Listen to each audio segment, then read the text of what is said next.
Hello friends, पिछले video में हम आप लोगों को प्रोजेक्ट के बारे में बताए थे। तो आज हम आप लोगों को उससे रिलेटेड क्वेश्चन के बारे में डील करेंगे। लेकिन वीडियो को स्टार्ट करने से पहले हम आप लोगों को शॉर्ट व्यू उस प्रोजेक्ट के बारे में बता दें जो हम डील करने वाले थे हैं क्वेश्चंस के बारे में। तो फ्रेंड्स, ये है हमारा project study of life cycle of silk worm, यानी कि सिल्क वर्म को लाइफ साइकिल जो था डील करना था, वो हम प्रोजेक्ट में बनाए थे।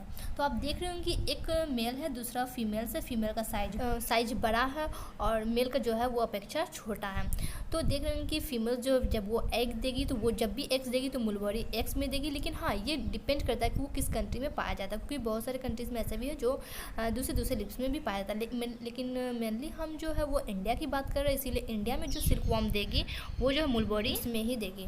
तो फिर नेक्स्ट स्टेज आ जाता है हमारा कैटरपिलर का, यानी कि जब हमारा एग्स आ गया है मुलबरी लिप्स में तो फिर वो कैटरपिलर में चेंज करेगी। फिर उसका बॉडी डिवाइड होगा, हेड, थोरैक्स एंड बहुत सारे बॉडी पार्ट्स में।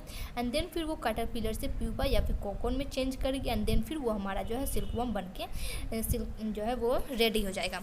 तो देन हम यहाँ पे देख रहे हैं कि ये जो डायग्राम्स है ये कितना ही कलरफुल्स है। तो फिर अब हम आगे बढ़ते हैं इससे रिलेटेड क्वेश्चंस में कि आखिर एग्जाम में कौन कौन से क्वेश्चंस को पूछा जाता है। Question ask in examination centre, यानी कि जब हम लोग प्रोजेक्ट का एग्जाम दे रहे होंगे, जो जिस दिन होगा तो उस दिन क्या क्या क्वेश्चन पूछा जा सकता है उसको अभी हम डील करेंगे। क्वेश्चन आस्क इन सेंटर, यानी कि एग्जाम सेंटर है ना।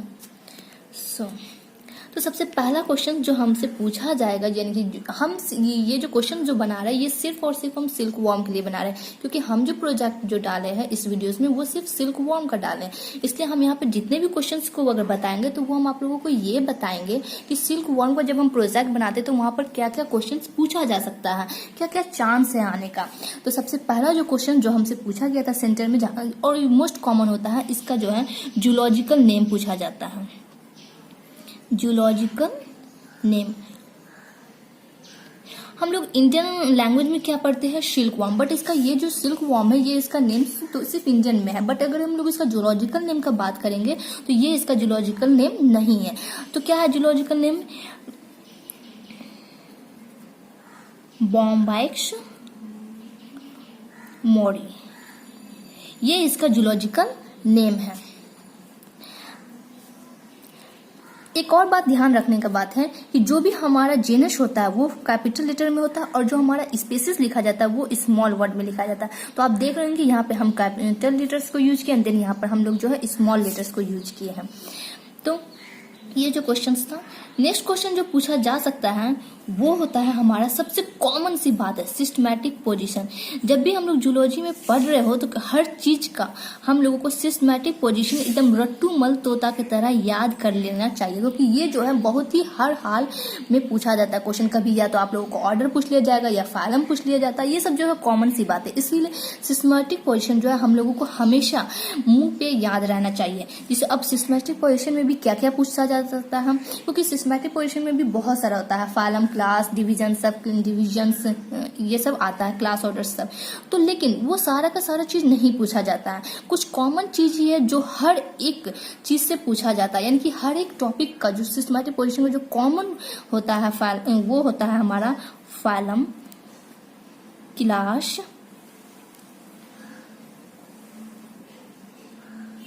और हो सकता है हमारा ऑर्डर, फैमिली, जेनस और स्पेसिस। आप लोग तो जूलॉजी के स्टूडेंट्स है तो समझ ही रहे होंगे पी से, यानी कि फैलम हो गया, क्लास हो गया, ऑर्डर, फैमिली, जेनस, स्पेसिस। यहाँ पे भी जेनस और स्पेसिस, यानी कि स्पेसिस को हम लोग शॉर्ट लेटर्स में लिखते हैं एंड देन जेनस को कैपिटल लेटर्स में। तो ये 3 और 3 6, ये 6 चीज जो है हमारे जो है कॉमन चीज है जो हम लोगों को हर एक टॉपिक का याद रखना चाहिए हमेशा। तो अब हम बात करते हैं बॉम्बाइक्स मोरी, यानी कि सिल्क वर्म का। तो सिल्क वर्म का फैलम क्या होगा,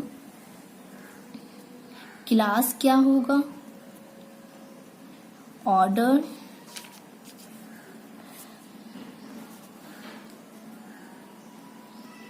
family, and then genus, and last one is species. तो अगर हम फैलम का बात करें तो सिल्क वर्म का फैलम कौन सा हो गया, आर्थ्रोपोडा। इसको हम लोग आर्थ्रोपोडा भी कह सकते हैं या फिर आर्थ्रोपोडा भी कहते हैं, दोनों का मीन्स सेम ही होता है। क्लास हमारा हो जाता है इंसेक्टा, क्योंकि ये इंसेक्ट क्लास के अंदर से आता है। और फिर ऑर्डर अगर हम लोग बात करें तो हो जाता है हमारा लेपिडोप्टेरा, ओके। और फैमिली जो हो जाता है वो हमारा जाता है बॉम्बीसीडी, बॉम्बीसीडी, ओके। जेनस तो अभी हम बता ही दिया आपको, बॉम्बाइट्स होगा। और स्पेसीज जो है वो हमारा मोरी हो जाता है। ये हो गया हमारा सिस्टमैटिक पोजीशन से। तो ये सारा चीज जो है कॉमन है, हर एक टॉपिक में पूछा जाता है। और अगर नहीं भी पूछा जाता तो बहुत सारा जो है इससे जो क्वेश्चन जो है ऑब्जेक्टिव में भी एराइज होता है।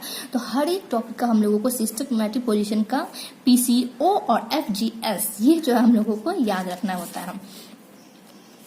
नेक्स्ट जो होता है हमारा जो थर्ड क्वेश्चन जो हो सकता है कि पूछा जा सके हम लोगों से कोई एग्जामिनेशन सेंटर्स में, वो होता है, आ जाते हैं हम अगर बात कर रहे हैं सिल्क वॉर्म का तो हम लोग इसका ही क्वेश्चन बताएंगे। हाँ, तो नेक्स्ट क्वेश्चन एराइज हो सकता है लाइफ हिस्ट्री। लाइफ हिस्ट्री हम आप लोगों को बताया ही है कि हम जो प्रोजेक्ट बनाए हैं वो क्या चीज का बनाया है, सिल्क वॉर्म का लाइफ हिस्ट्री का। तो जब हम जो प्रोजेक्ट बनाए हैं तो उससे तो क्वेश्चंस तो एराइज होगा ही, यानी कि लाइफ हिस्ट्री से 110% क्वेश्चंस एराइज होगा। तो हम आपको बता दें कि लाइफ हिस्ट्री यानी कि कहाँ से शुरू होगा कहाँ पे खत्म होगा। तो लाइफ हिस्ट्री जो है हमारा ज्यादा नहीं, सिर्फ 4 स्टेप्स को इन्वॉल्व करेगा, 4 स्टेप्स इन्वॉल्व होगा। क्या क्या? तो वो होगा मेरा एग्स, लार्वा,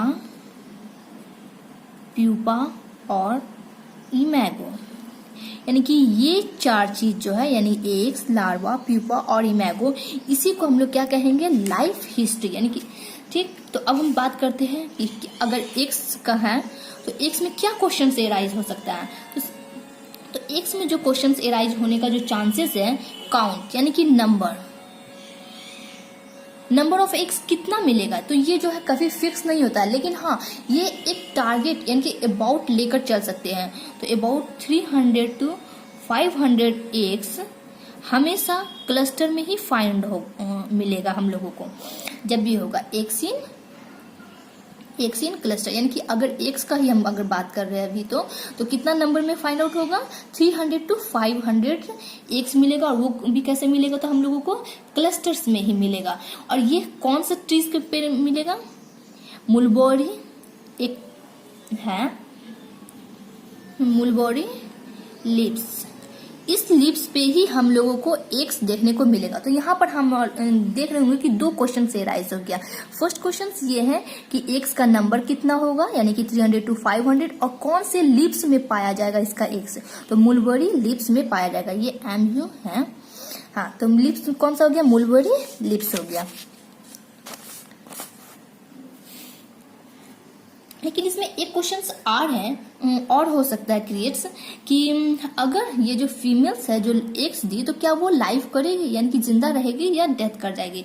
तो ये जो कॉमन सी बात नहीं है, मतलब कि हर एक जो इसमें होता है, जो सिल्क वॉर्म की जो फीमेल्स होती है, वो जब भी एक को ले करती है तो उसके बाद उसका 4 to 5 डेज के बाद डेथ हो जाता है। यानी कि फीमेल डाई कर जाती है कब, तो 4 to 5 डेज के अंदर फीमेल्स जो है वो मर जाएगी। ऐसा इसलिए क्योंकि उनको जो है उसको जो है फूड जो है सही तरीके से नहीं मिलता है। रीजन क्या हो गया, फीमेल अगर डाई की है तो क्यों डाई कर जाती है, बिकॉज डज नॉट टेक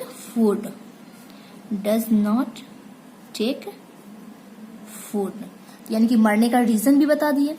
अब नेक्स्ट आगे हम चलते हैं लार्वा पे। ये मेरा क्या चीज का था, एक्स का क्वेश्चन था कि एक्स में क्या क्या क्वेश्चंस एराइज हो सकता है।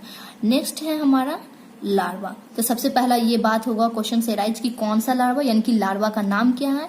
तो लार्वा का नाम क्या हो जाएगा हमारा, caterpillar larva, caterpillar larva, okay.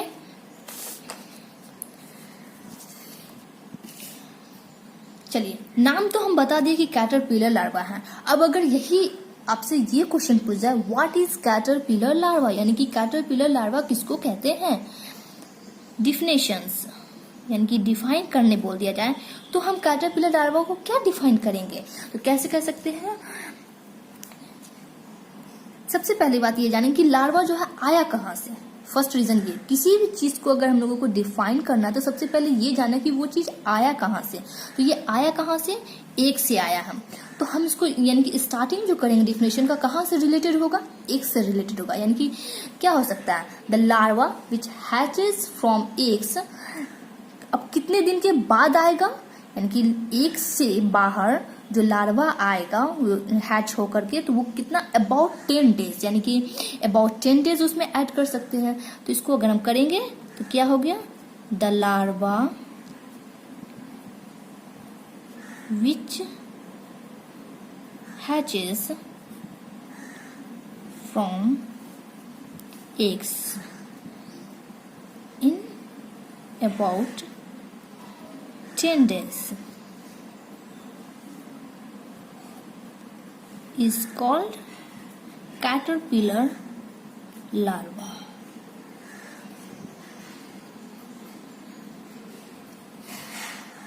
तो कितना आसानी से इसका डिफिनेशन भी डील हो गया। यानी कि क्या करना है, सबसे पहले हम लोगों को इसका बैकग्राउंड जानना है। तो लार्वा का था, लार्वा का डिफिनेशन पूछ रहा था, तो हम लोग इसका बैकग्राउंड क्या जाने कि ये कहाँ से आया और कितने दिन के बाद आया। तो कहाँ से आया, एक से आया, 10 दिन बाद आया, इसलिए बस उसी को लिख दिए हम। The larva which hatches from eggs in about 10 days is called caterpillar larva. इसी को हम लोग क्या कहेंगे, कैटरपिलर लार्वा। ये मेरा था सेकेंड क्वेश्चन लार्वा से। अब लार्वा से तीसरा क्वेश्चन क्या अराइज हो सकता है, सेगमेंट। ये फिक्स है फ्रेंड्स, कैटरपिलर का लार्वा हमेशा 12 सेगमेंट्स में ही पाया जाएगा। यानी कि हम आपको कोई जो प्रोजेक्ट में जो वीडियोस दिखाए थे, इस तरह का कुछ डायग्राम शो किया हुआ था, एंड देन इस तरह से फिर ये इस तरह से मन की गया था। तो इसमें अगर हम लोग सेगमेंट का बात करेंगे तो यहाँ इस पोर्शन के बाद से, यानी कि हेड के बाद जो थोरैक्स वाला जो पोर्शन आता है, यहाँ पर से ये जो जा रहा है, ये हमारा क्या कहला रहा है, सेगमेंट। इसको हम लोग क्या कहेंगे, इसको हम लोग कहेंगे सेगमेंट। तो ये जो है हमारा फिक्स होगा, वो कितना होगा, 12 होगा।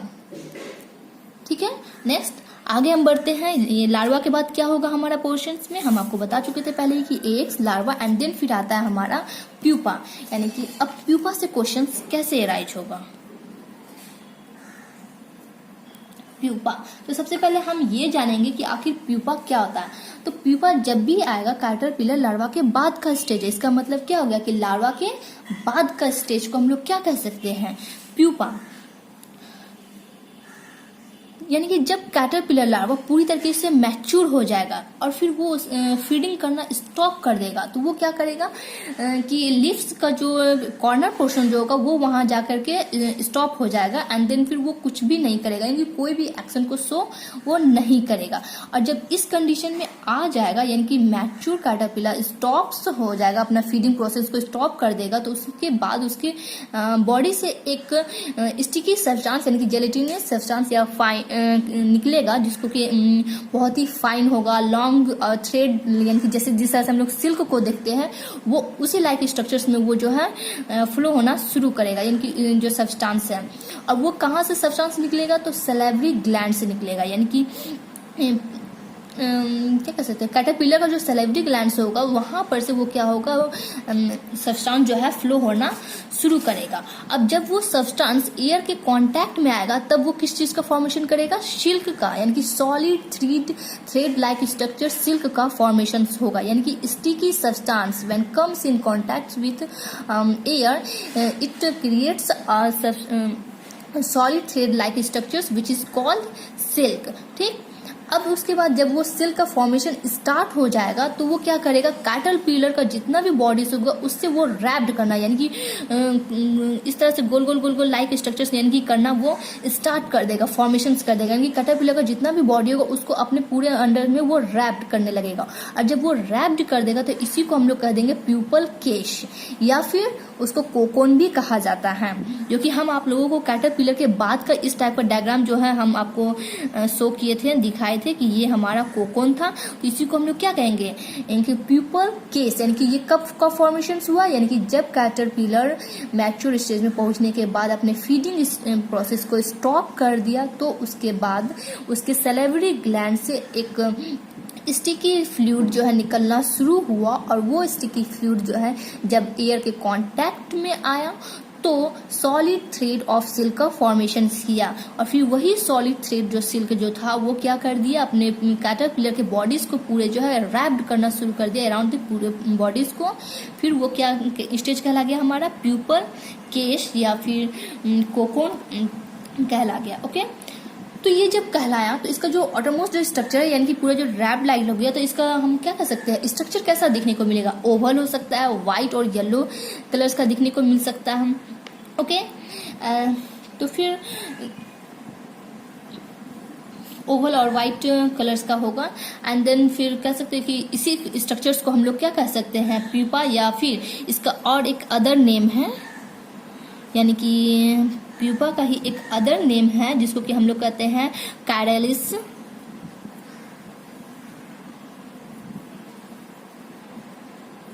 ओके, कैरेलिस यानी कि प्यूपा का ही अदर नेम है कैरेलिस। इसको हम लोग या तो कैरेलिस कहे या फिर प्यूपा कहें, दोनों का मतलब मीनिंग सेम होता है। तो नेक्स्ट अब आता है हमारा स्टेज इमैगो। इसका मतलब क्या होगा कि सिल्क का फॉर्मेशन कहाँ पर हो रहा है, प्यूपा स्टेज पे ही सिल्क का फॉर्मेशन होना स्टार्ट हो जाता है। ओके, अब आता है हमारा इमैगो। इमैगो जो है सबसे लास्ट स्टेज होता है सिल्क वॉर्म का लाइफ हिस्ट्री का, या फिर लाइफ साइकिल का भी कह सकते हैं। ये सबसे लास्ट स्टेज है। ये क्या हो गया, मेरा लास्ट स्टेज है। तो जब हमारा मेटामॉर्फिक चेंजेस, यानी कि जितना भी जो भी चेंजेस आने का था, जैसे चेंजेस क्या आया कि हमारा कैटरपिलर से वो प्यूपा में चेंज हुआ, प्यूपा में चेंज होने के अंदर में बहुत सारा कंडीशन से क्रिएट हुआ था, जैसे कि कुछ फ्लूइड निकला था एंड देन फिर वो सिल्क का फॉर्मेशन हुआ था। ये सारा चीज़ को हम लोग क्या कहेंगे, मेटामॉर्फिक चेंजेस कहेंगे। जब ये चेंजेस जो है आया, यानी तो उसके बाद उस स्टेज में, यानी कि प्यूपेशन के स्टेज में, तो बहुत सारा हम लोगों को उसमें से कुछ चीज़ जो है सेगमेंटेड बॉडी जो कैटरपिलर लार्वा में था, फिर लेग्स, थोरैक्स, ये सब जो है बहुत ज़्यादा यानी कि डेवलप करने लगे। इनकी थोरैक्स डेवलप करेगा, विंग्स आ जाएगा, यानी कि इमैगो स्टेज में हम लोगों को डेवलपमेंट देखने को मिलता है, डेवलपमेंट देखने को मिलेगा। तो डेवलपमेंट क्या क्या चीज़ का होगा, विंग्स का होगा डेवलपमेंट, एंड देन हमारा थोरैक्स का होगा डेवलपमेंट, यानी कि इसको हम इस तरह से कह सकते हैं कि थोरैक्स जो है 2 पेयर्स विंग्स में डेवलप हो जाता है, क्योंकि हम जान चुके थे पहले ही कि ये थोरैक्स जो है कैटरपिलर में पाया जाता है। तो जब ये कैटरपिलर में पाया जा रहा था तो वो उस वक्त हमारा चेंजिंग अकर हो रहा था, यानी कि मेटामॉर्फिक चेंजेस स्टार्ट था। और फिर मेटामॉर्फिक जब चेंजेस स्टार्ट था और जब वो वहाँ से इमैगो स्टेज में आ गया, तो कैटरपिलर का जो थोरैक्स पार्ट था वो क्या हो जाएगा, 2 पेयर ऑफ विंग्स में चेंजेस हो जाएगा। इसमें फिर हम लोगों को लेग्स डिसअपियर हो जाएगा, फिर बॉडी जो सेगमेंटेड था वो सेगमेंटेड से अनसेगमेंटेड में कन्वर्ट हो जाएगा। तो इस तरह का चेंजेस हम लोगों को टोटली इस चीज में देखने को मिलता है। और जितना सारा चीज इस चेंजेस जो हम लोगों को देखने को मिला, उस स्टेज को हम लोग क्या कह देंगे, इमैगो कह देंगे। ओके,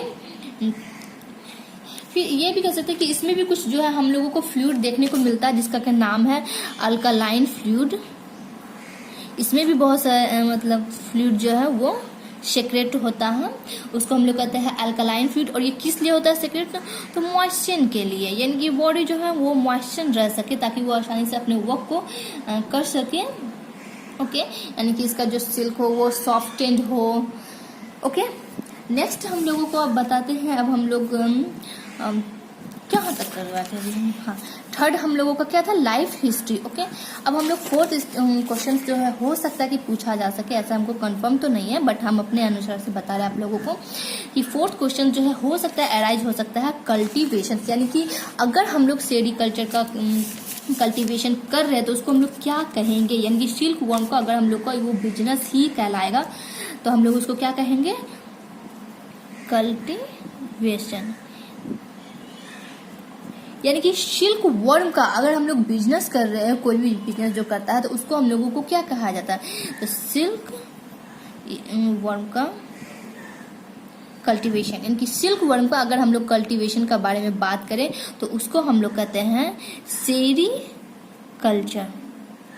ओके, यानी कि सेरीकल्चर, कल्चर मतलब क्या हो गया कि कल्टीवेशन करना, और सेरी मतलब क्या हो गया मेरा, सिल्क वर्म, यानी कि सिल्क वर्म का कल्टीवेशन करना, उसको हम लोग क्या कह सकते हैं, सेरीकल्चर कहते हैं। ओके,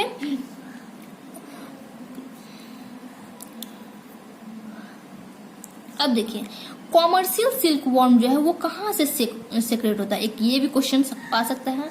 कॉमर्शियल सिल्क ये जो है सेक्रेटेड कहाँ से होगा, तो हम पहले ही आपको बता चुके हैं कि ये सिल्क ग्लैंड्स ऑफ लार्वा से सेक्रेट होगा, सिल्क ग्लैंड्स ऑफ लार्वा से सेक्रेट्स होगा।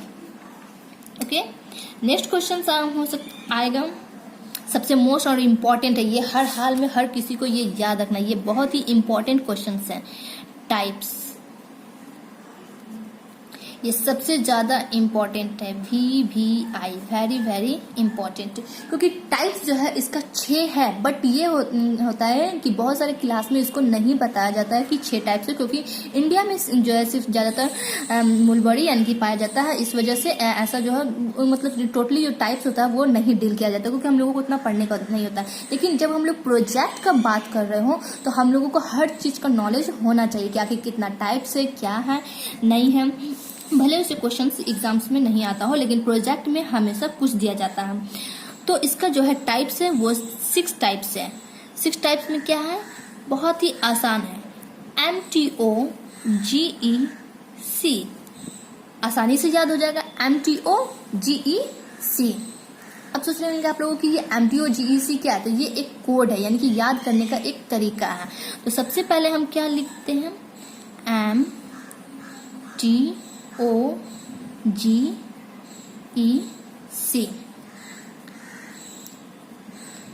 ये है हमारा 6 टाइप्स सिल्क वर्म का। M4 हो गया मूगा सिल्क वर्म, सॉरी यहाँ पे गलत हो गया है, Muga silk worm. T4 Tushar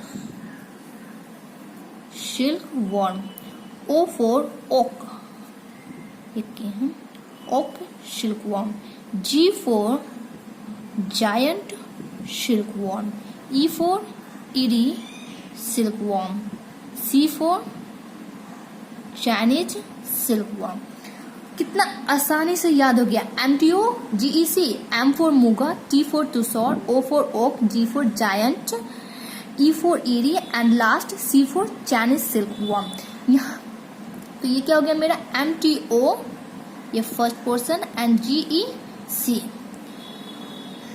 एक क्वेश्चन और है, यहाँ पर T जो है और एक ये जो C है, इसका 2 अदर नेम भी है, यानी कि T का हम जो लिखे हैं तुषार, सॉरी T का जो हम लिखे हैं तुषार, इसको हम लोग दूसरे और भी नेम से जानते हैं, उसको कहते हैं तशा। ओके, एंड C यानी कि चाइनीज जो था, इसका मोस्टली कॉमन नाम है मुलबेरी, जो कि अभी हम लोग लिप्स में भी पढ़े थे। ये हो गया सिल्क वर्म, ये हो गया सिल्क वर्म। यानी कि तुषार का अदर नेम क्या हो गया, तशा सिल्क वर्म, और चाइनीज का अदर नेम क्या हो गया, मुलबेरी सिल्क वर्म। अब हम आप लोगों को एक हल्का सा सिर्फ ओवरव्यू देंगे कि आखिर म्यूगा सिल्क वर्म में क्या होता है, कैसा कहाँ पाया जाता है, नहीं होता। तो ये जो है हमारा बहुत ही डोमेस्टिकेटेड स्पेसीज है, और ये ज़्यादातर हम लोगों को असम या वेस्ट बंगाल, बिहार, उड़ीसा ये सब में पाया जाएगा। नेक्स्ट आ जाता है हमारा तुषार, ये हमारा जो है चाइना, इंडिया यहाँ भी पाया जाता है, यानी कि इंडिया में श्रीलंका ये सब जगह पाया जाता है। लेकिन इसका एक बात ये है कि तुषार का ये जो मतलब कि कैटरपिलर जो हम लोग क्या पढ़े थे कि वो मुलबरी लिप्स में करता है, लेकिन ये जो है यानी कि तुषार जो है मुलबरी लिप्स में नहीं करता, वो जो करता है ऑक, बैर, साल ये सब का लिप्स पे वो अपना लाइफ को स्पेंड करता है। यानी कि इसका जो डेवलपमेंटल जो स्टेज होगा वो ऑक, बैर, बर, सल, फिग ये सब लिप्स में होता है। थर्ड वन इज है मेरा ओक सिल्क वॉर्म। ये हमारा जो है चाइना या जापान में पाया जाता है और ये जो बहुत ही फाइन क्वालिटी में प्रोड्यूस करता है सिल्क को। नेक्स्ट वन इज ये है जायंट। ये हमारा मलेशिया में पाया जाता है, या फिर एटलस ऑफ इंडिया, ये सब में पाया जाता है। 5 वन है एरे सिल्कवॉर्म। ये भी हमारा एशिया में पाया जाता है। और लास्ट है चाइनीज या फिर मुलबरी जो है, ये हमारा जो है हो सकता है कि ये चाइना में पाया जाता है, ऑलमोस्ट इंडिया में भी पाया जाता है, लेकिन इंडिया का जो फिक्स है वो है मुलबरी लीव्स में होता है। और ये बहुत ही आसानी यानी कि डोमेस्टिकेटेड है, वाइडली यूज करने वाला है। ये हमारा जो सिल्कवॉर्म जो होता है ये वाइट और येलो कलर में मिलता है। ये सब क्वेश्चन है, तो ये सब कुछ क्वेश्चन जो है आप लोगों को याद रखना होगा कि कौन सा कहाँ पाया जाता है। तो लास्ट इकोनॉमिक इम्पोर्टेंस। अब देखिए एक चीज जो है सबसे वेरी इंपॉर्टेंट है, कॉमन चीज ये कि आप जो ये प्रोजेक्ट बनाए हैं वो क्यों।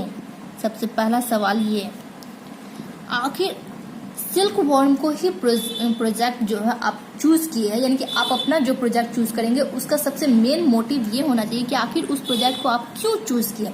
ये हम अपना क्वेश्चन जो है डील करना चाहिए हर किसी को कि आखिर इस प्रोजेक्ट को क्यों चूज किए हैं। तो हम जो इस प्रोजेक्ट को चूज किए थे यानी कि सिल्क वॉर्म का लाइफ हिस्ट्री का, क्योंकि ये ज्यादातर जो मतलब कि मेरे अनुसार से ये लगता है कि हम लोग जो ज्यादातर जो है क्लॉथ वगैरह ये सब यूज करते हैं, डेली यूज में ये सब सारा चीज यूज होता है। तो हम वैसे ही प्रोजेक्ट को डील करना चाहते हैं जो हम लोगों के आंखों के सामने होता है, जो हम लोगों के आंखों के सामने होता है और हम लोगों उसको अच्छी से तरीके से समझ सके और सामने वाले को भी समझा सके तो ज्यादा बेस्ट होता है। इसलिए हम ये क्वेश्चंस को एराइज किए हैं। तो ये हो गया reason. Now last one is economic importance. आखिर सिल्क वॉर्म का इकोनॉमिक इम्पोर्टेंस क्या है, क्यों इसका कल्टीवेशन से होता है। तो ये बहुत ही आसान सी बात है क्योंकि सिल्क का बहुत सारा चीज हम लोगों को देखने मिलता है। तो सबसे पहले ये हम बता दें कि सिल्क वॉर्म का जो 3/4 पार्ट होता है वो बहुत ही टफ इलास्टिक प्रोटीन्स का बना हुआ होता है, यानी कि 3/4 पार्ट जो होता है वो टफ होता है, इलास्टिक प्रोटीन का बना हुआ होता है, इलास्टिक प्रोटीन का बना हुआ होता है। और फिर हमारा जो 1/4 पार्ट जो होता है वो जेलेटेनियस प्रोटीन होता है। 1/4 जो पार्ट है वो हमारा जेलेटेनियस प्रोटीन होता है, प्रोटीन्स का बना हुआ होता है। लेकिन एक चीज याद रखना है, ये जो इलास्टिक पार्ट है इसका मतलब क्या हो गया, ये कि हमारा ये जो है वाटर में सॉल्युबल नहीं होगा, और ये जो जेलेटेनियस है ये सॉल्युबल हो जाएगा किसमें, वार्म वाटर में। ये याद रखना है हमेशा, बहुत ही मोस्ट कॉमन चीज है। ये देखिए 3/4 पार्ट जो है वो क्या चीज होता है, वो टफ होता है, इलास्टिक प्रोटीन का बना हुआ होता है, और ये क्या होता है, ये इनसॉल्युबल है, इनसॉल्युबल इन वाटर। ये जो फिर 1/4 पार्ट होता है, ये जो हमारा ये जो होता है जेलेटेनियस प्रोटीन का बना हुआ होता है, और ये क्या होता है, soluble in warm water, soluble in warm water, यानी कि ये पोर्शन यानी कि 1/4 पार्ट जो है वो हमारा जो है वार्म वाटर में सॉल्युबल हो जाएगा। तो अब अगर हम बात करें इकोनॉमिक इम्पोर्टेंस की, यानी इससे कैसे हम लोगों का इकोनॉमिक इंक्रीज कर सकता है, तो जाहिर सी बात है कि बहुत सारे साड़ीज, कुर्ता, जैकेट ये सब में जो है यूज होता है, ब्लाउज, शॉल्स ये सब में बहुत सारे चीज में यूज होता है। अगर हम आर्टिकल्स की बात करें यानी कि कौन कौन से चीज में यूज होता है, तो बहुत ही रेसिंग कार्स जो होता है उसमें भी सिल्क का यूज होता है, फिर इंसुलेटर क्वाइल्स में यूज होता है, टेलीफोन्स में, वायरलेस रिसीवर्स, ये सारी चीज में भी जो है बहुत सी कंडीशंस में जो है हम सिल्क वॉर्म जो है यूज होता है। तो फ्रेंड्स आज हम आप लोगों को इस वीडियोस में बता दिए कि क्या क्या क्वेश्चंस एराइज हो सकता है। तो आप लोग इस जितने भी सारे क्वेश्चंस को हम डील किए हैं एग्जाम में जाने से पहले, अगर आप लोग प्रोजेक्ट सिल्क वॉर्म का बनाए हैं तो अगर आप इतने सारे क्वेश्चंस को अगर डील कर लेते हैं, याद कर लेते हैं, तो कसम से आपको क्वेश्चन जो है इसी से पूछा जाएगा। एंड आई एम श्योर कि आप लोग को पहले से आंसर्स पता होगा तो आप अच्छे से बता सकते हैं सारे आंसर्स को, और आपको full marks out of full marks आएगा। Thank you friends.